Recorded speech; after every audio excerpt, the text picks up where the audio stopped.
In Noahide law, not all sins are judged equally.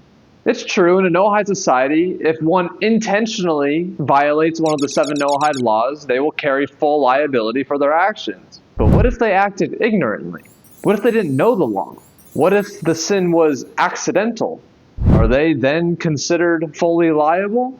The answer depends on 2 key factors: intent and negligence. Jewish law classifies these cases as a shogeg and Karov Lemezid. For Noahides, these distinctions carry significant legal consequences. So in this video, we get into what actually makes someone liable, as well as where this is all derived from the Bible. First, let's clarify what we mean by liability. Liability here means that if someone commits a forbidden act, that act places them in objective violation of divine law. It doesn't mean that they'll actually be punished by a court, but it just means that they are liable to be punished by the court. They can be punished by the court. Now, in Noahide law, for a transgression to be punished by a court, it must have been deliberate. It must have been an intentional act. In contrast, an act that is truly unintentional, meaning it lacked both intent and negligence, is not punished. To qualify, though, as genuinely unintentional, these 2 criteria must be met. The person must not have had any intent to commit the prohibited act, and the person must not have been careless or culpably negligent. Both of these conditions must be satisfied for the act to be considered unintentional. Let's make this concrete with some examples. George meets a woman from a dating app. She tells him she is single and she's never been married. And George sees that her social media profile indeed looks like she is single. They begin a relationship and later have sexual relations. Unbeknownst to George, though, she is actually married to another man. She's just been hiding it from George. So technically in this case, George has committed adultery, which is a bad action according to divine law. Under Noahide law, though, even though that act is still objectively wrong, George would be exempt from punishment because 1. George did not have any intent to commit adultery, and 2. George could not have reasonably known that she was married to another man. He wasn't negligent. Again, both criteria must be met, and George in this instance meets both, so he would not be held liable. Let's now take an example of someone who did not intend to sin, but is negligent. Perhaps a similar situation happens to Peter. But in his case, he knows that the woman is married, but he just thinks that adultery is permitted, and so he later has sexual relations with her. So in Peter's case, again, he has violated divine law, he has committed an objectively bad action, and it's true, he meets the first criteria. He didn't intentionally sin. He thought adultery was permitted. But what about negligence? We're talking about a Noahide society, a society where it is the role of the judges to educate the populace in the laws, and a society in where adultery is an obvious sin. If you grow up in a Torah-based society, you know adultery is obviously wrong. So in Peter's case, if he lived in a Noahide society, he was negligent in learning the law. He should have known that adultery was prohibited. So his sin would be considered close to intentional, and under Noahide law, he would be considered fully liable. If Peter lived in a Noahide society, he would be considered willfully ignorant. Ignorance of the law is no excuse when the person had access to learn. He should have learned the law, but did not learn the law. And remember, the 7 Noahide laws are not hard laws to remember. Now let's consider factual negligence. John meets a woman and suspects that she might be married. He asks her and she responds, it's complicated. Now, that response is obviously suspicious. But John, wanting to have sexual relations, does not ask any more questions. He doesn't check if she's divorced, he doesn't check if she's married, and so he has relations with her anyway. She, in fact, though, is married to another man, and thus John has just committed adultery. In this case, John had reason to investigate further into her marital status, but he chose not to. That failure to seek reasonable clarity is negligence. Like in the last example, this sin is considered close to intentional, and thus he incurs full liability. Again, this is willful negligence. John had an obvious reason to suspect that she was married and decided not to make sure for the sake of the act. But we've been talking thus far about Noahide societies. So what about today, when no Noahide societies actually exist, and as a consequence, the 7 laws aren't formally taught and enforced? Does ignorance of the 7 laws excuse people from liability today? Remember, all 7 laws are rooted in reason. Since reason tells us to seek truth, ignorance in this case is difficult to defend. But even still, some Noahide laws are seen today as more rational than others, and thus in our society, liability depends on which of the 7 laws is broken. In most of the societies that we live in today, some of the 7 laws are immediately evident to reason. I'm talking about specifically murder, theft, and having courts of justice. These 3 laws are immediately recognizable as necessary for social order. Thus, one who violates any of these 3 laws cannot really plausibly claim that they had no idea that they were wrong.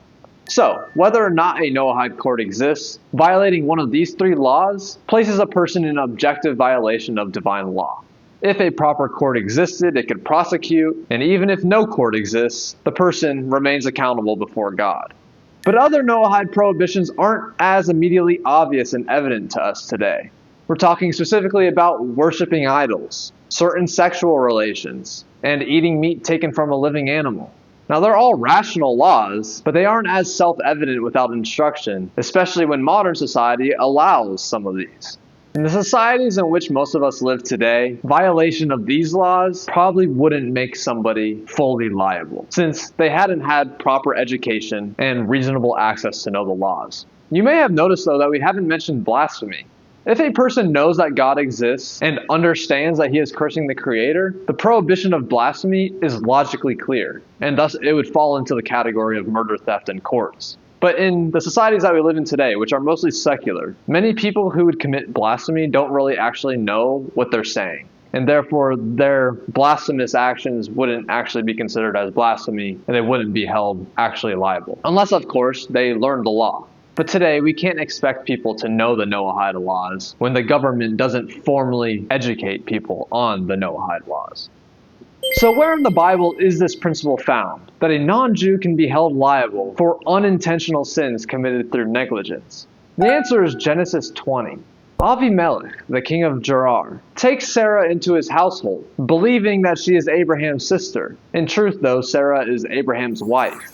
That night, God appears to Avimelech in a dream and says, "Behold, you are going to die because of the woman whom you have taken, for she is a married woman."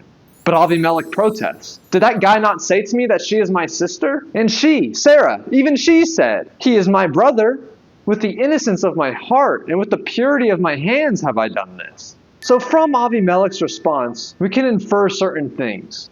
The first is that he knew that adultery was forbidden, taking another man's wife.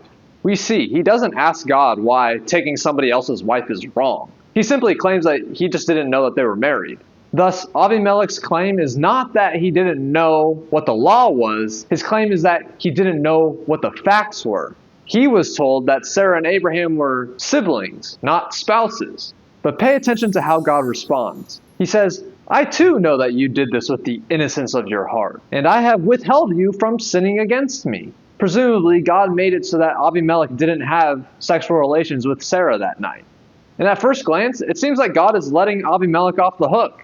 Avimelech claimed that he acted innocently, and God said, "I too know that you acted innocently." But notice something subtle. Avimelech claimed 2 things: that he acted both with an innocent heart and with purity of hands. But God only affirms the innocent heart, not his hands.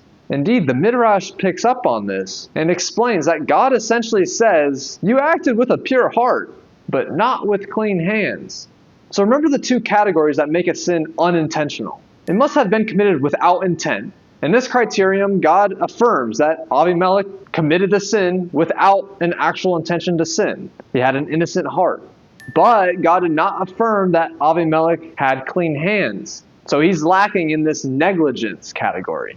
He didn't act with sufficient diligence in the matter involving a severe prohibition. He didn't check to make sure. So in other words, Avimelech didn't have an intention to sin. He had an innocent heart. But he failed to act with sufficient moral caution. The hands part is the making sure. It's the acting on the world. So he had heard that Sarah and Abraham were siblings, but he didn't sufficiently clarify the situation, especially given that he was king and had sufficient means and resources to verify. So it's true that God did prevent him from sinning by actually having the relations, but he was already on the path to sin. And that's how our sages derive the principle. The Talmud says, "From here we learn that a non-Jew is liable for transgressing a law without awareness that it was prohibited, because he should have learned, but he did not learn." The phrase "he should have learned" refers to a non-Jew's obligation to know the laws that govern him and to act with due care in applying them. We've already made a video on how actions can be objectively good or bad, independent of the person performing the action and their moral character. And that's why we know that it's crucial that we seek objectively good actions by not being willfully ignorant and negligent.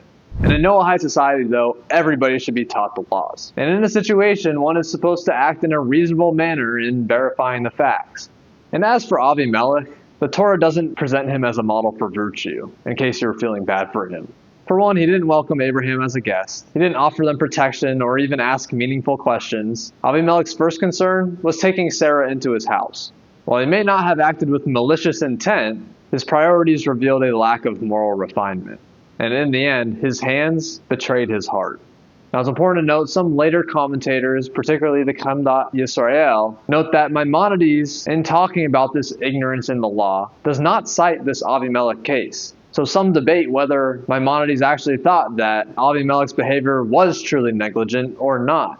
Still, the Talmudic derivation stands and the legal principle remains. A Noahide is indeed liable for negligent ignorance. And just imagine a society where negligent ignorance was allowed. If we go back to sexual relations, a guy could say, "No, don't tell me whether you're married or whether you're single. Let's just have relations and then you can tell me after and I can claim that I didn't know that you were married."